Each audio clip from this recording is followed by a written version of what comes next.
how to do high probability trading, but without the fear. Now, it's a common stat that actually 90% of traders lose money. Whether it's crypto, stocks, the Forex markets, commodities, it's the same. And trading can be very simple, but not easy. And often it's because of the emotions.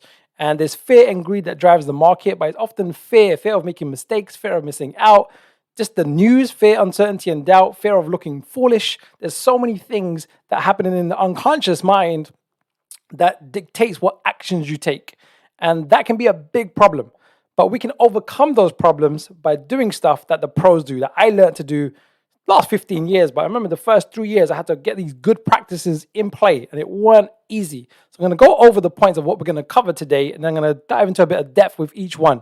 So the first one is really know what good looks like and what business we're in. So I'll put the word business in there because trading is a business. And like with any business, you have to make business decisions. But the business that we're in is probabilities. It's like we're going to the casino and we've got a very high probability edge, but we want to be the casino, not the gambler. And we know if we're right 20, 30, 40% of the time and we get a 3, 4, 5x multiple each time we're right, we know we can be wrong 50, 60, 70% of the time, break even, small losses, and small profits, where we can win big time. So we want to know that really, really well because I see amateurs want to be right 100% of the time. Now, I want to be right 100% of the time, but I know 30, 40% is more than enough, and that's what good looks like, that's what great looks like, and that's what the elite level looks like. Really, really important. Next, we want to develop a clear trade plan. Right, a clear trade plan. So if you know this already, let me pop into this. We got the R15 trade plan. Hopefully you've read this and you can use this as a benchmark. It doesn't need to be exactly the same, but I've put the done for you trade plan in play, and it's really just the 4 elements. We got momentum, we got pattern. And by the way, with the momentum, we're using it for the done for you already, but we're launching the dashboard and the trade signals, all about the trend. So this first, call it the first secret, right? The first methodology to identify the trend is going to be made much easier. We're going to talk about that today as well. And then we've got pattern position, Elliott wave patterns. Then we've got, if I just scroll down, we've got Fibonacci price, and then we've got Fibonacci time as well. And in this particular trade plan, which I encourage you to read, and if it doesn't suit you perfectly, just tweak it. I might trade on a weekly and daily time frame, and you want to trade on an hourly and 15-minute time frame. You might want to go on a swing high rather than a 1-bar high, and so on and so forth. So you just tweak it that it fits you. But the main thing is that you have a trade plan, and you ideally want to have it to a point where it's like a checklist. It's a checklist. Your trend is in play, so we consider the trade. Then we've got a pattern position, pattern reversal signals, overbalance of price. We got Fibonacci price zones. That adds an extra edge. It's really stacking the odds. Time analysis, and then your entry strategy as well. Really, really important, really, really powerful. So if you haven't got a trade plan, so one of my mentors, I remember when I started trading was back in, I think it was 2006, 2007. So what age was I then? I was 24? And one of them told me, he said, Jagir, look, having a trade plan does not guarantee success, but the lack of one does guarantee failure. The lack of one does guarantee failure. So we cannot rely upon a feel. It feels right to do this, to do that. It needs to be mechanical, objective, consistent, like with any business process. Really, really important. And again, just that alone would eliminate the fear. Or sometimes you can't, maybe when you're new, eliminate the fear, but at least you can control it and manage the emotions by having a trade plan. So important. Next, which comes and ties into the trade plan, is in practical terms, being able to identify the high probability edge, the setup. In other words, knowing what the plan is, writing the plan, but then being able to identify the conditions when they appear. And again, we're developing tools to make it easier for you, even easier for me, to be totally honest. We're developing the tools for the Done For You service so we as a company can see more opportunities and take them. But what we realize is, most people struggle with a lot of these things. A lot of information, right? You got double time frame momentum, dual look back period, you got pattern, price, time, and then there's a few moving parts. So we need to practice, really, really practice identifying the edge. Identifying the edge is one of the parts, but then you want to have a mechanical system, a process to action your edge consistently. So what I've found happens when you're brand new or quite new, or even your first year and haven't been taught well and got bad habits, is you may see the edge, but then second guess yourself. Or see the edge, see the opportunity, but maybe your last 2 trades were losers and you got stopped out for a 2% loss or whatever your risk tolerance is or risk structure is. And you think, what if this one gets stopped out also? And not realizing that every single trade is independent from the previous trades. It's a unique event with new buyers, new sellers, maybe a different asset class, could be even a totally different market, but the pattern structures are the same in terms of, pattern, price, time, momentum, etc. So you want to have a mechanical system. The great thing about entry, once you got your system in play, is that there's no more thinking to be done. It's either, you got your ABC correction, you got your momentum reversal, here's the price ratio, great. Now we want to enter on a swing high, on a 1-bar high. There should be no more thinking. So there should be no more guessing. But if there is a lot of emotion and a lot of back and forth, it just means you don't have a plan. And that's a big issue. So again, entry strategies, exit strategies, and you want to keep it simple. Layman's terms, simple. The simpler, the better. Leonardo da Vinci says it best, simplicity being the ultimate sophistication. Action every setup according to your trade plan. In other words, the setup's there, you place the bet. The setup's there, you place the bet. Going back to point number 1, where it says knowing what good looks like and what business we're in, there is no way of knowing in advance if the trend is going to take off or if it's just going to move, enter us, and then go totally against us. There's no way of knowing. So hence, we take every single trade knowing that some of them are going to break even, some are going to be small profits, some of them are going to be losers, but around 20, 30% of them are going to end up being big winners. And we only need around 10, 15%. And this point here, know that around, could be low, could be lower, could be higher, but around 20% of your trades will produce 80% of your profits. There's a great book called The Turtle Traders, and it was teaching all about just consistency. I think it's called The Turtle Traders. I'll post it. It's a powerful book, but it was a great example because you might have, let's say, 100 trades in a year, and you might second guess yourself on certain ones because of emotions, because of fear. And if that's the case, that's a problem because 1 out of every 10, 2 out of every 10 could be the big winners, but you don't know which ones. And people have a problem with that. And it can be quite difficult to get your head around. So just knowing to take every single action. So what we're going to do now is I'm going to go a bit back and forth with this to do a live example and some trend analysis and everything else. So it's practical for you. And I would like you to ask me questions because I'm here to service you. So how can I add you more value here when it comes to your frustrations, your challenges? What problem do you currently have when it comes to trading? Are you blowing your account? Are you not using stop losses and you don't know what the purpose of a stop loss is? Is it you see the trade set up, but for some reason you didn't take the setup of the entry? Pop it into the Q&A and we'll go over that in a lot of depth. So let's start with the beginning, right? So we know what good looks like. Okay, great. We're in a business. We need to make decisions. Now we want to develop a clear trade plan. So I'm going to now bring up a chart of Ethereum. Let's just go into Ethereum. Now, we didn't end up taking this particular trade because but we're developing software that's going to allow us to trade on a lower degree time frame. But what I want to show you is this. Because we normally trade our trades on a daily and a weekly chart because they're the big moves. But what I want to show you is the following. I'm going to bring this up. I'm going to take this back to over here. And in fact, I'll get rid of this. So I'm going to keep it clean. So what we have in the bottom is our new dashboard, which we're launching next week. You're going to love it. It's phenomenal. We've been working incredibly hard. William, who's on this, he's been working hard with me to get all the scripts down and everything else. So what we're going to do or note is our strategy in our trade plan is we only want to trade in the direction of the trend. The trend is your friend. Ride it until its end, until it reaches its bend, right? That's important.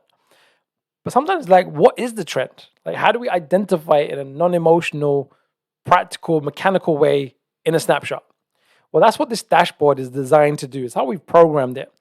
Here, it says the bigger trend. So ideally, you want to trade in the direction of the bigger trend.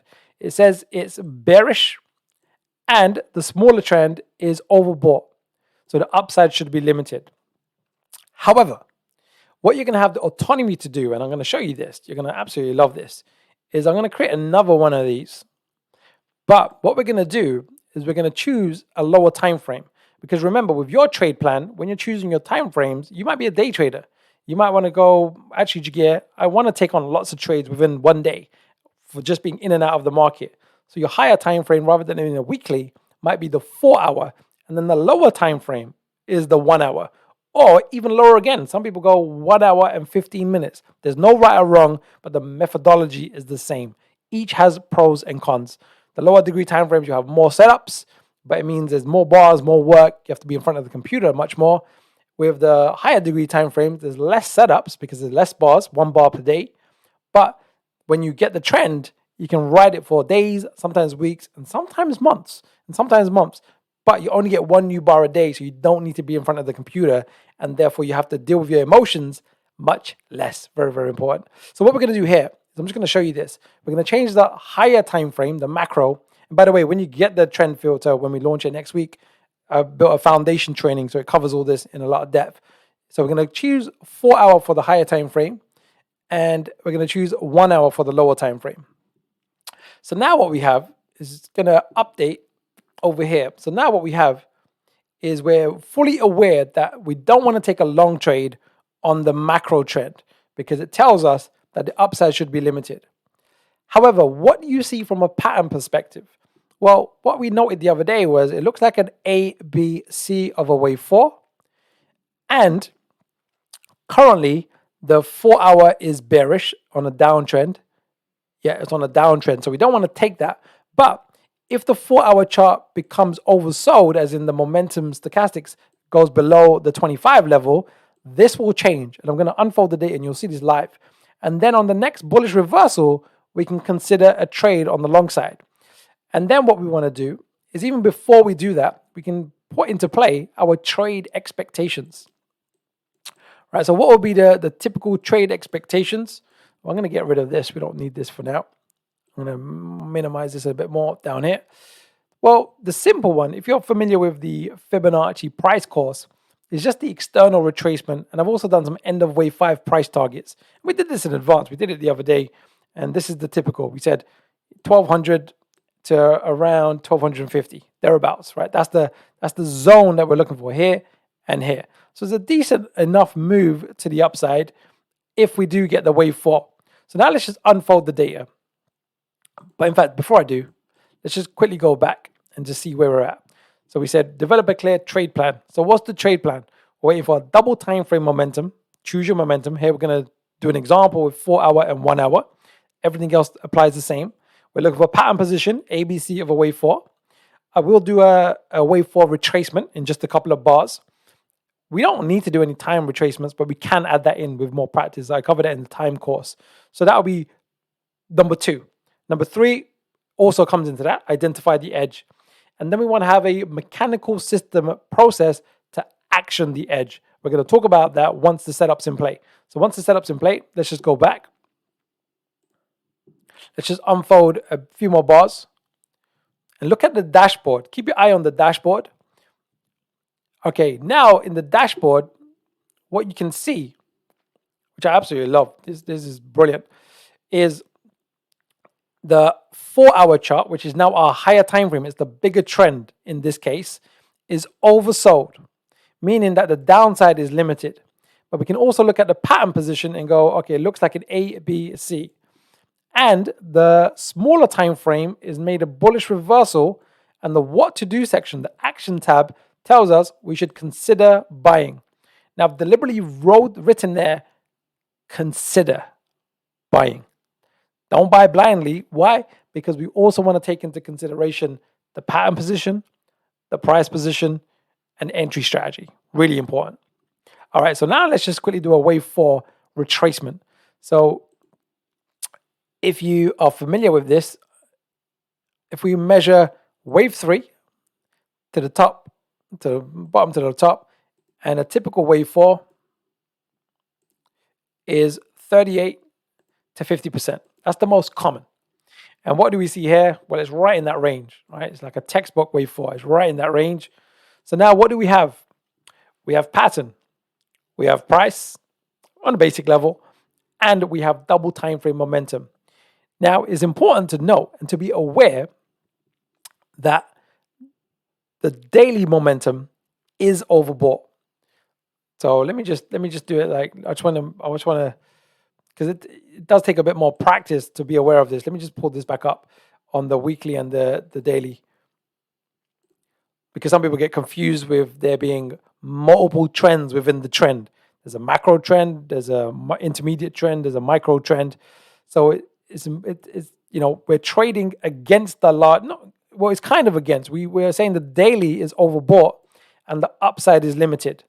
But that's supported with our case here. We're saying the upside is limited and we're anticipating this, right? So it's logical. It makes sense. So we go, okay, the business plan looks good for this particular trade. So I go, I'm happy with that. I'm happy with that. So we can just get rid of that for now. All right, so now let's just go back to this, and we've done that. So now we want to have a mechanical system in play. Now you want to have your entry and exit strategy in play. Now the entry should be pretty mechanical, so no real thinking, no real, subjective information. But the exit, even though you're going to have a plan, you need to be open to the new information, because sometimes the trend might unfold in a way that you didn't expect. Some new information arises in terms of the price structure, and then you might need to make a different type of decision that you originally planned for. So if we just go, okay, let's keep it really, really simple here. In fact, another thing I wanted to do as well, I just want to add the signals. So part of the dashboard, we've also created signals on the chart itself. And what you're going to be able to do with the signals itself is, again, choose the time frame. So here we're going to choose, again, the 4 hour and the 1 hour. It's basically the same as the dashboard, but it just actually shows the signals on the chart itself. So we can see, I don't know if you can see it clearly. Let me just show it to you like this. You can see it over here. On this one, it really pegged that one over here. So let's just keep it really simple. I wouldn't have taken this trade like this, but I'm gonna say it for here, just to keep it really simple, is let's just say we want to go long on a swing high, and we'll put a stop loss on a swing low. Now, the reason I didn't do this is because the movement to the upside is relatively limited, right? So that's quite a wide stop. But let's just, for practical purposes, let's just keep it really, really simple for this. So this is our trade strategy. So we're going to put in a line over here. Obviously, you would need to do this on whatever exchange you're using or whatever brokerage platform you're using. And let's just say our stop loss is down here. So this is our simple trade strategy. And we want to risk 2% to find out if we're right. Right? So the distance represents 2%. And then the trend unfolds. Now, one of the things that's difficult when it comes to day trading, if you're not in front of the computer all day, is in the ideal world, you only want to have your order active if the lower degree time frame is bullish. So right now, you would need to, if you're doing it to perfection, is remove your order when this occurs. This is why I like day trading, as in on the daily chart, because you only get one new bar per day, and everything else is the same methodology. So now we will actually remove the order, but let's just keep unfolding the bars. And now you can see on the dashboard, it's gone bullish again and is in line with the 4 hour. Hopefully this is making sense. And it says now consider buying again. So we haven't been triggered yet. And again, we'll do the same. You might get triggered, might not get triggered. And if you're doing it perfectly back and forth, it might not got triggered, but let's just say it got triggered. So now when it comes to the trade plan, we're looking at this and saying, okay, we've got our mechanical system. It was enter on a swing high. That was our entry. We want to talk about exit strategy. We want to keep it really simple so we can repeat the process. So now let's just repeat the process. Let's just go back in and say, how are we going to manage this trade? Again, the reason I didn't actually end up taking this trade was I was looking for a very tight entry. I was only going to consider it if I managed to, go long here and put a stop loss here. So the risk distance was very small. So we get a 2, 3, 4, maybe a 5x risk reward ratio. So again, you may have watched the entry to exit course. If you haven't got access to it, part of the Black Friday, you can actually get everything on discount as well. Is having a plan for half your position and then a different plan for the other half of your position. And what do I mean by that? Well, get very conservative with the first half of your position, and then you can be a bit more aggressive with the second half. So with this, what I like to do is external retracement is pretty common for wave fives. Like, it's pretty common. And because of the distance of this particular entry, I would say, okay, if this price range gets hit, trail my stop loss on half of the position on a 1 bar low or on a swing low, right? Swing low will be more practical, but because we're doing it in this particular circumstance, we'll do it as a 1 bar low. And when we move that to a 1 bar low, we will also move the second unit to break even. What that does for us is it just means worst case scenario, trend takes off and it moves against us, we at least lock in some profits. So let's just now unfold the data. So we're in the trade, right? We're in the trade. Let's just now zoom in. I'm going to zoom in like this. Let's just zoom in. And by the way, this is just the nature of trading. This is the work you have to put in. Trade management. And again, having it on a daily chart just makes life a lot easier. All right. So what we're going to do is we're going to move it to the 1 bar low. And we're going to move our unit 2 to break even. So they look like they're the same. So I'm just going to do it like this, 1 bar low, and we would have got stopped out. Would have got stopped out for a decent profit, nothing to write home about in this particular circumstance. Hence, we would only look to taking a tighter entry if we got this trade. And with our unit 2, what I would do is I would then say, and I'm going into a bit of detail here, is on every new bull reversal, where it goes to bull, we will look for a swing low and move the stop loss to a swing low if it occurs. So we might not get one. Let's have a look at how far the price action is. Okay, we got a bull reversal. We can also see now, and this is the power of the dashboard, is the higher degree time frame is now overbought, and the note that I've put there is upside is limited. So now we've got the momentum telling us be mindful that the upside is limited. We got pattern position. We're in a wave 5 zone. And if we look at this, it looks like it's breaking down to some type of 1, 2, potential 3, 4, and there might be one more move to the upside, 5. So now the momentum is telling us upside limited. Pattern is telling us upside limited. We're in the price zones of the upside being limited. So what should we be looking to do? Tighten our stop losses. So that's going to be a part of the trade plan to be really, really clear. And in the ideal world, you want to have your plan so clear that you shouldn't have to think. It just goes, this has happened, so I do this. This has happened, so I do this. This has happened, and therefore, I do this. So here we got the next bull reversal, and we got great. We're going to move our unit 2 stop loss to the swing low prior to the reversal. And that's where the price is right now. That's where the price is right now as of this moment in time. So there you have it. So let's just summarize how to do high probability trading without fear. In other words, how to be in the game and survive in the business of trading long term. Well, the secret is get everything as much as possible to be mechanical. Ideally, you don't want your emotions to go too wild. You don't want to, when you take a win, you don't want to get too euphoric. And when you take a loss, you don't want to get depressed, right? If you are, then it means you don't have a system, you don't have realistic expectations, you don't understand the business that we're in and what we're doing over here. So you need to now get the trade plan in play.